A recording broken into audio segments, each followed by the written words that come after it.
What's going on, guys? Jared on an island back again, and I wanted to talk about this idea of what is our natural dopamine levels supposed to be. When we look around us, all we see is artificially created environments. I've talked about this before. I just wanted to bring in this idea of what is it supposed to look like. I don't think I covered that enough. Basically, you are not supposed to see 99% of the colors that you see now.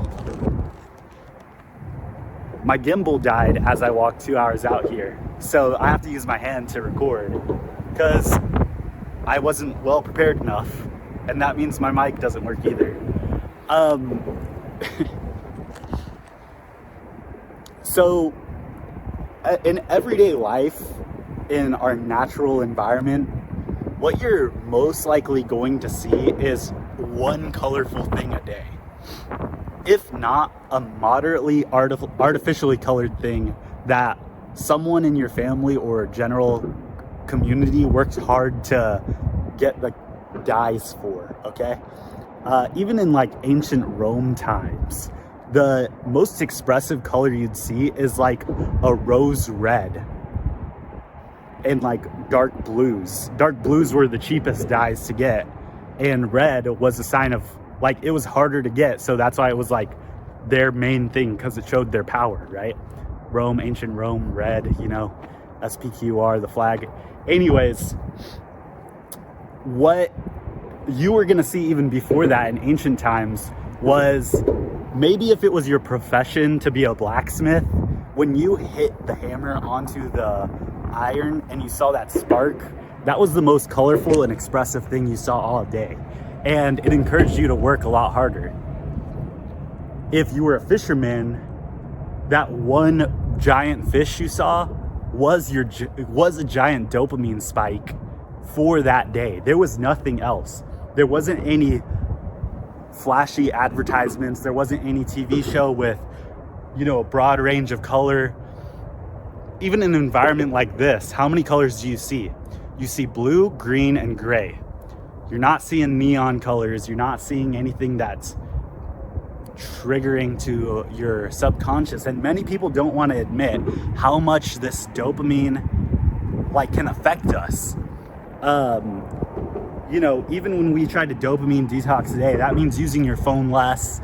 That means not watching television. But if we're being honest, even a colorful book, even a colorful meal is an insane amount of dopamine for our animal side of things.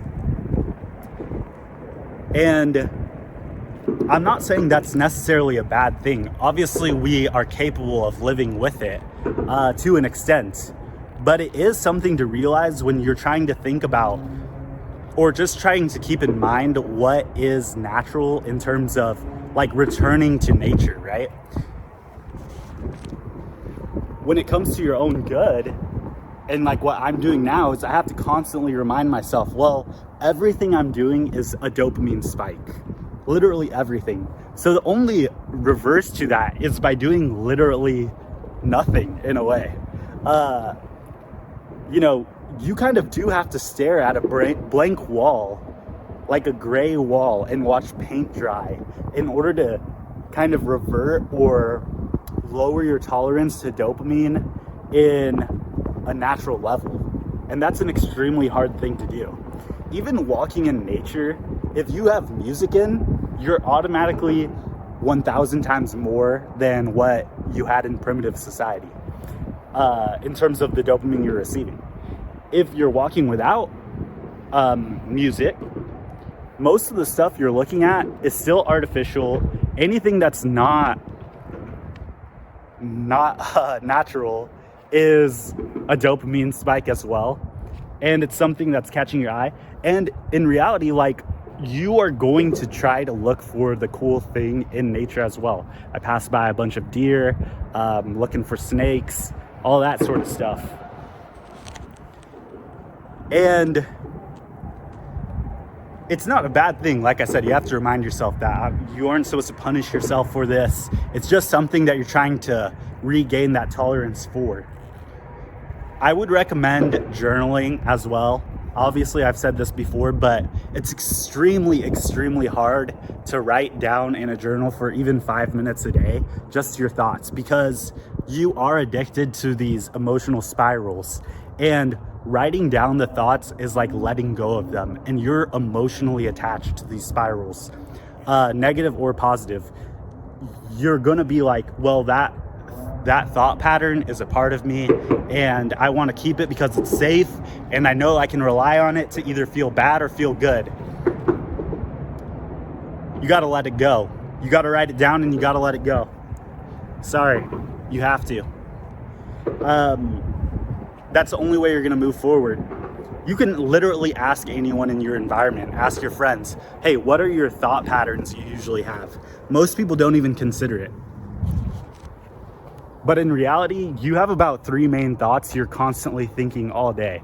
I mean, even now, as I'm walking, the only thing I could really think of or sing to myself was the last song I listened to, and it's just the one little section over and over and over. Think about how a song gets stuck in your head. The same thing happens with thoughts, and you aren't able to, for thinking about a song stuck in your head, the only way you're able to get it out of your head is by knowing how the song ends.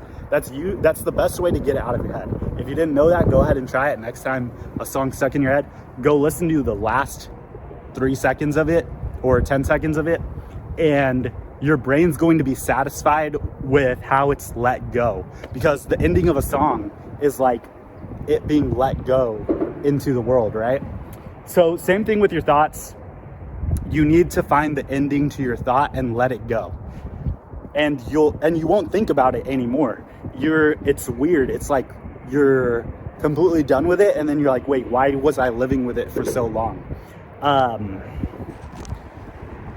People will realize that 1 out of their 3 thoughts is usually an insecurity. Another one is something that they have to do that they've been putting off. And then the last one's probably an interest or a hobby. But 2 out of 3 of them are usually negative, which is an insane ratio, honestly. If you're perfectly thinking straight, all 3 of them should be interest and positive things that you're looking forward to. Of course, it's never going to be the case that you're not going to think negatively about one thing occasionally, but learning to let it go and learning to prioritize your thoughts is, of course, an extremely strong ability to do. And nobody's perfect at it, but obviously some people are more skilled than others. They aren't more gifted in it. They're just more skilled in it. Because everyone has the capacity to do this once they're aware of it. And if you don't believe you do, explain why not in the comments. I want to hear why you think you're not able to do this. And you have to give me a good reason, like a literal scientific reason about your genetics or something, because I don't believe you. And on this idea of this dopamine detox, I want you to back to, is the primitive side the best side to do things? I'm going to say yes, because it's the one thing we can rely on. Our natural side is something we can rely on to look to know that it's our true animalistic self. Our spiritual side is something that's kind of in the air. We kind of guess about it. It's about faith. But our natural side is something that we can look all around us and see ourselves in it. So it's not a bad thing, again. And I want you to go look this up if you've never seen it. Go look up people who keep beavers as pets. Okay, it's an insane idea, but what happens is the beaver, that's the pet, goes and chops wood or collects anything it can find and starts building dams inside the house that the owner keeps it in. You can see this in rehabilitated beavers or beavers that are being rehabilitated or whatever. And what we have as humans is that same behavior pattern. We are trying to build dams when we build things that seem, well, this isn't unnecessary, I guess, but according to society, what you may consider unnecessary, that's just our inner beaver. And it does help us a lot of the time, the same way a beaver shelter helps a beaver during bad weather. But obviously that sort of emotional behavior can become problematic. I hate that word, but it's true. To our lifestyle, the same way that the beaver isn't supposed to be building anything in its rehabilitation home, is the same way that we may dopamine spike ourselves for essentially no reason, or why we may crave things that we don't necessarily need, or we may create social ideas and cultural ideas that, you know, kind of don't benefit us in the long run. So think of yourself as that beaver.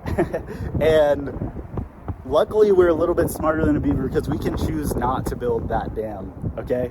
We can choose not to build the dam because we know it's going to flood our other home, or whatever metaphor you want to think of for that. But it's the real thing. If you can think of another animal example, let me know in the comments. But yeah, so again, I want you to think about what okay, imagine you're an ancient fisherman, like in the olden days, right? You live in ancient Greece, okay, whatever. And every day, you literally have never gone 100 miles outside of where you were born. And if you did, that was an adventure of a lifetime. Literally maybe once if you're a man, or whatever else. But whatever. Day to day though, what was the brightest color you saw as this ancient fisherman? What was the craziest thing you saw every day? It wasn't a YouTube video. It wasn't a TikTok. It was probably that one cool looking fish you saw in the ocean that you got to catch for the day. And that was it. Maybe you got to cook it and eat it, but even then, it's still the same fish that you saw, and you got the dopamine spike as you caught it. And now, for the rest of the week, for the rest of the month, for the rest of the year, you're gonna be wondering if you can catch a cool fish like that again. That one singular dopamine spike did that. And now look at you. You've seen more fish than are actually even on Earth because of, like, you know, AI or whatever else. And you crave more. We can't revert to not knowing the fish we've seen, but we can gain back that animalistic sense of wonder and capture when we do see that one really cool fish. Anyone that has gone fishing a lot still knows that this is possible, because you still get excited to catch a fish in real life, even though you've seen the fish on the internet. But you are going to be able to enjoy it a lot more if you're not, let's say you go fishing with your family and you're not there, you know, pacing back and forth, hating the whole trip because you'd rather just watch TikTok or something, you know, because your dopamine's depleted, man. Your dopamine tolerance is low. And you guys already know that. That's a simple idea, but I just like the analogy.